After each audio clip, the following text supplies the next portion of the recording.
Hello students, welcome you all to the video lecture on understanding quadrilaterals, chapter number 3.3, problem number 12. The problem is find the measure of angle B, angle P and angle S. Okay, in the given figure, if SP is parallel to RQ, here SP is parallel to RQ which is given. Okay, so இப்போ SP யும் RQ யும் parallel lines அப்படின்னு கொடுத்தாச்சு. Okay, so இப்போ நமக்கு ரெண்டு parallel lines இந்த மாதிரி இருக்கு. ஓகே, ஸோ ஒன்று வந்து SP, இன்னொன்று வந்து RQ. ஸோ இந்த மாதிரி parallel lines கொடுக்கும்போது நம்மளுக்கு ப்ராப்பர்ட்டி இருக்குது. ரெண்டு parallel lines இருக்குது அப்படின்னா அதில் ஒரு transversal flow ஆச்சுன்னா அந்த transversal ஃபார்ம் பண்ணுற interior angles ஆட் பண்ண 180 டிகிரி, ரைட்? ஸோ அப்போ இங்கே பார்த்தீங்கன்னா ஒரு ஆங்கிள் 130 டிகிரி, ஆங்கிள் Qன்றது 130 டிகிரின்னு கொடுத்துட்டாங்க ஆல்ரெடி. ஓகே, ஸோ இங்கே ஒரு டிரான்ஸ்வர்சல் ஃப்ளோ ஆகுது. ஓகே, இதுதான் டிரான்ஸ்வர்சல். ஸோ இந்த டிரான்ஸ்வர்சல் ஃப்ளோ ஆகும்போது இந்த டிரான்ஸ்வர்சல் ரெண்டு பேரல் லைன்ஸ்க்கு ஃபார்ம் பண்ணுற இன்டீரியர் ஆங்கிள்ஸோட அடிஷ்னல் வேல்யூ, ரைட்? ஸோ இங்கே ஒரு ஆங்கிள் ஃபார்ம் பண்ணோம், இங்கே ஒரு ஆங்கிள் ஃபார்ம் பண்ணோம். இது ரெண்டுத்தையும் ஆட் பண்ணால் எனக்கு வந்து 180 டிகிரி வரும். ஓகே, அதுதான் என்னோட ப்ராப்பர்ட்டி.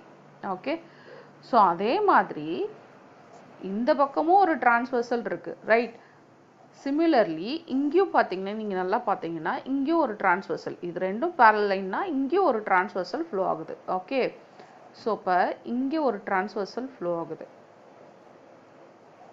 ஓகே, ஸோ இது ரெண்டும் பேரல் லைன்னா இங்கேயும் ஒரு டிரான்ஸ்வர்சல் ஃப்ளோ ஆகுது. அப்போ அதுவும் நம்மளுக்கு என்ன ஃபார்ம் பண்ணும்? ஒரு இன்டீரியர் ஆங்கிள்ஸ் ஃபார்ம் பண்ணோம். அதோட சமேஷன் வந்து 180 டிகிரி. அப்போது இங்கே ஆல்ரெடி ஒரு ரைட் ஆங்கிள் கொடுத்துருக்காங்க, அப்போ இது 90 degree.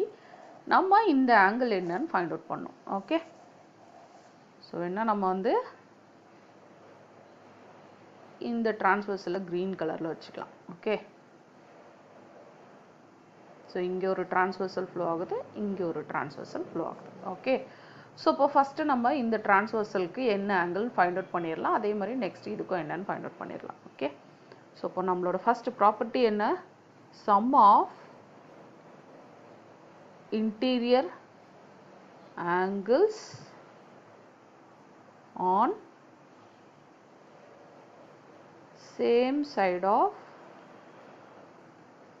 transversal, okay, is 180 degree. okay, so இப்போ ஃபஸ்ட்டு இந்த டிரான்ஸ்வர்சல் எடுத்துக்கிறோம். இந்த டிரான்ஸ்வர்சல் ஃபார்ம் பண்ணுற ரெண்டு இன்டீரியர் ஆங்கிளை ஆட் பண்ணால் எனக்கு 180 டிகிரி வரணும்.